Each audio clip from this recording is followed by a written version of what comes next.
Happy Sunday. It's been a good weekend. Cannot complain. Got some additional updates and also shout out to the new subscribers. I also did a little bit of investigation in regards to the new 390 block, and I got by with a little help from my friends. Stay tuned for more. Hey, and if you haven't been here before, ladies and gentlemen, welcome to the show.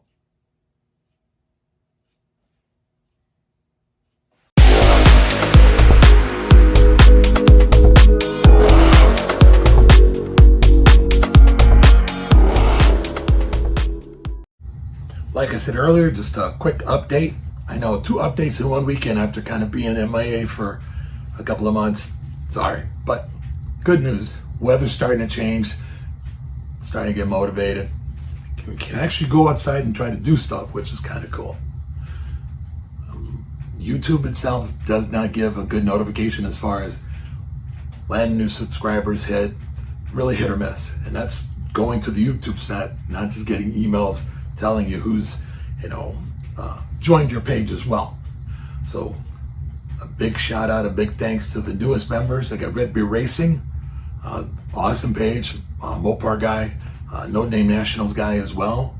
I have Honest Peyton's Speed Shop, a long time page, great content, really good family oriented stuff too. So you're looking for some action, check out Peyton's. You can't go wrong. They're honest. Hey, it's in the name. And then Bad Attitude C10, that's the most recent subscriber as well. We're sitting at 305. Hey, I am grateful for all 305 you people. Again, appreciate that. Every little bit helps. So thank you. If you follow also on Instagram, if you hit me up, I'll send you some swag as well. What that swag is, I'll show you guys in a minute. Again, in the business, they call it a teaser, so you'll see what that is. Anyways, I did a little bit of a post-mortem, as they would say, thanks to CSI and TV, as it were. I checked out the FE, and something kind of didn't sit right with me. There's a couple of Ford knowledgeable guys that I trust. One is Oli's Garage here out of Vancouver. Dan is the man. Dan saw the same thing I did, sharp eye, but also Barrow's Garage. That guy, he's eagle eyes too. He knows his Ford stuff, and especially the FE, which stands for Ford Edsel. When I was looking at the heads, I could see the presence of the manufacturer, alleged manufacturer of the gaskets that were on it. One thing that was really weird is that the gaskets literally didn't have any grip or impression around the intake ports itself. With the FE, if you do not get a proper seal, and later down the road when I put it together, you'll notice when you put an FE intake manifold, it's part of the head assembly. It's integral to that. Well, it has an oil drain back passage on it as well. Well, there's a bit of an opening in this one area. Well, if your gaskets, again, because of the weight of the intake manifold itself, come out of alignment or don't seat properly, you get what's known as a oil leak. So you start getting this phantom, oil consumption, and you can't figure out why, or it's smoking and that, because it's literally sucking oil directly out of the gallery or the drain back from the head that's going into the cylinders. And sure enough, I saw traces of that on each of the cylinders. The gaskets, and I'm not blaming the manufacturer. I don't know if it's a legit gasket or sometimes counterfeits do wind up on there, or was it an assembly thing? I don't know. It has nothing to do with machining, in my opinion. Again, a reputable shop did do the machine work on it.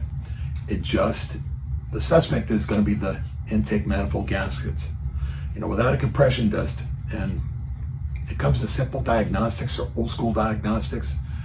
Without doing that though, I don't have any data to kind of figure that out.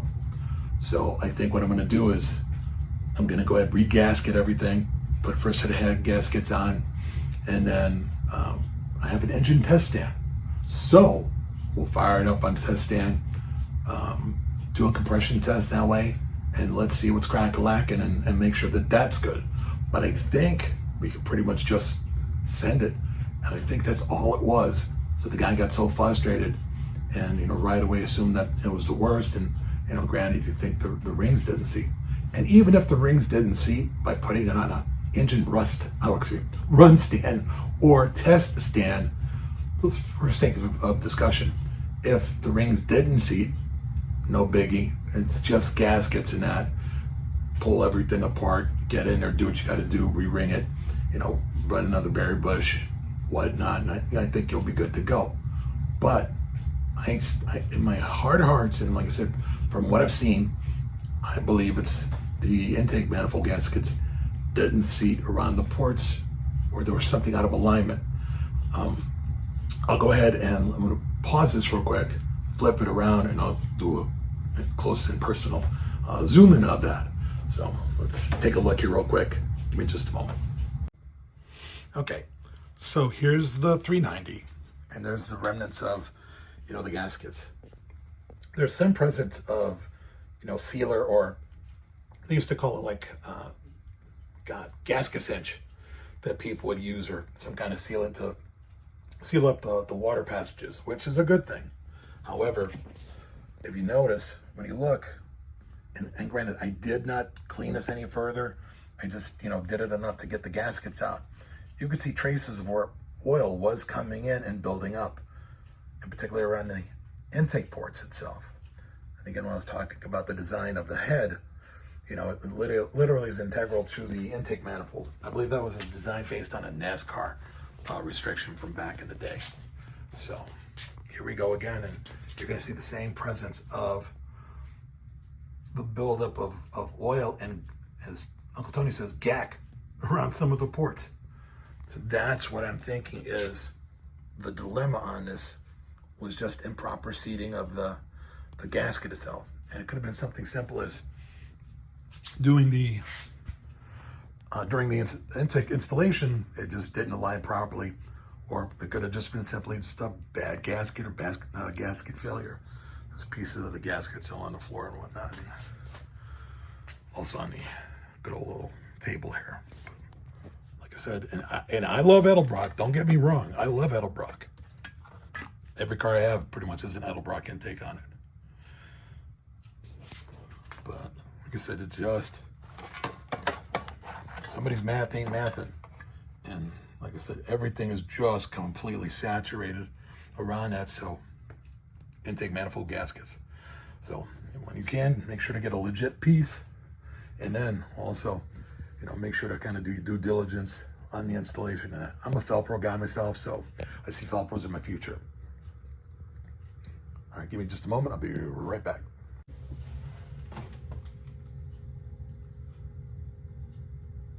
So there you have it. That's what I suspect. Will it pan out? Don't know. Later on down the road, once I get the parts in place, and I'm going to do an inventory of what I have available on my shelf. So I got a ton of stuff. I've got like a war chest literally built up. So without having to duplicate orders and have excess parts laying around that I may or may not need, and give me the most bang for my buck. And of course, I'll give a full breakout price-wise once we get the ball rolling on this. And nowadays, with our market and the way that the economy is, plus the way credit cards are, however you plan on financing your projects, you've got to be really doing it smart. I have, again, the war chest. They do a lot of swap in and go to swap meets and pick up parts and sell a lot of parts and whatnot. So that's how I kind of do this, plus my overtime. I put money towards my household stuff, and I kind of wedge a little stuff to the side for myself for my car stuff, so it doesn't interfere with my day-to-day budget. But like I said, you got to shop and you got to figure things out. What's the best direction, or what's the best part or best bang you can get with your money? So more to follow on that. So remind me in case I let you down and I don't do that. Now, having said that, talking about using your money in the right direction to kind of get things going. A couple of seasons ago on YouTube, there was this whole craze about people doing stickers and decals and this, that, and the other thing. branding is pretty much, the name of the game. Thus my swag right here. The one vendor I'm choosing to kind of work with, granted, not exclusively, but they treated me right so far, is Sticker Mule. That's stickermule.com. So again, sticker and mule, like the burro.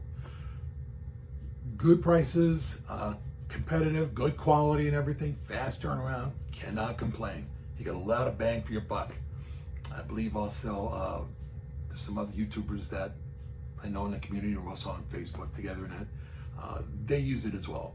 Good old Chris Caps, he does a lot of Sticker Mule.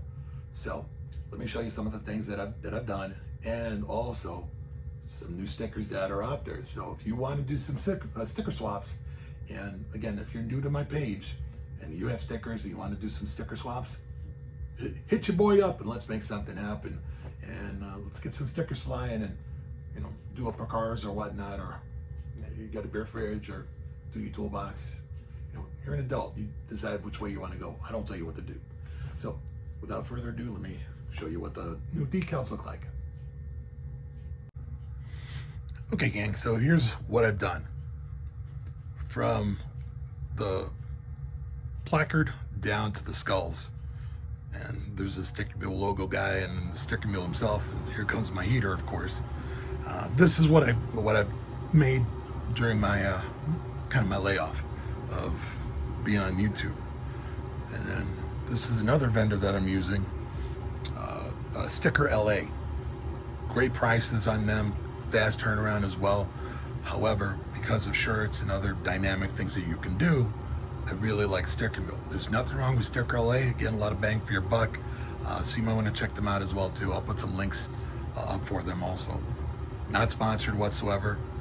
To show you what the new decals are available. Here we go.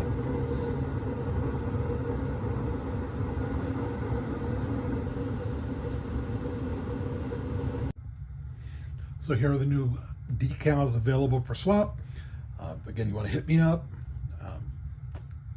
We'll go ahead and make the magic happen.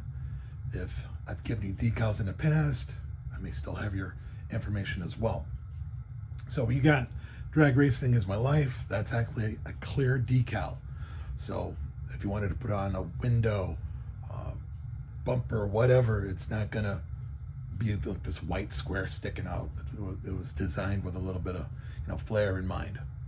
Then we got gap happens, get gapped. Got the new full throttle decal as well. And then I've got the others, and that's more of a Pacific Northwest function that I've got brewing in the background. I'll figure out more with that later, and we'll kind of talk in depth about that. But if you're in the Pacific Northwest and you feel like rocking another decal, hit your boy up and I'll send one your way. So let's go ahead and head on over to the closing and kind of give a summary.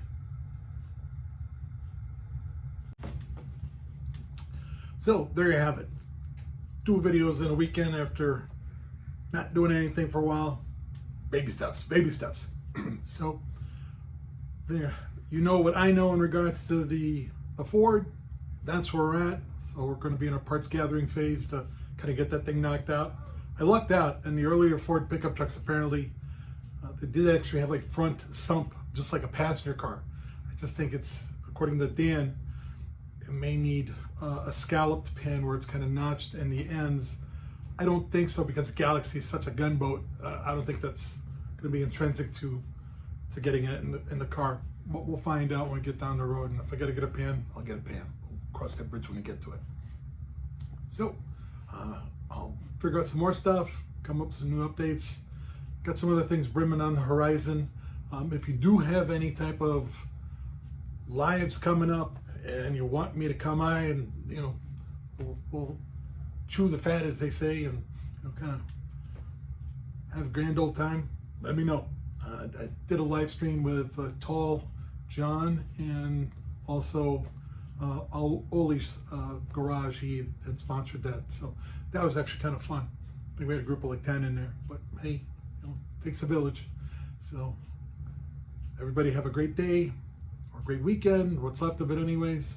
Hopefully the weather starts turning for the better.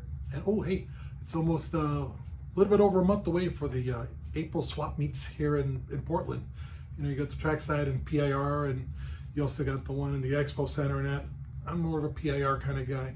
You know, it's kind of more grassrooty in that, but either way, the deals are out there. You just got to work it and get it. So, anyways, I will be talking to you guys soon. Again, give a like, give a subscribe. I can ring the dingy bell for the, you know, subscription updates whenever a new thing posts. Whatever you want to do. Hey, you're an adult, so appreciate you spending the time with me. And hey, again, for all the new guys and gals, hey, thanks again. There you go. So I will talk to you. So y'all be good. Again, have a great day and a great weekend. Talk to you later. Peace. I love you. Double pistols.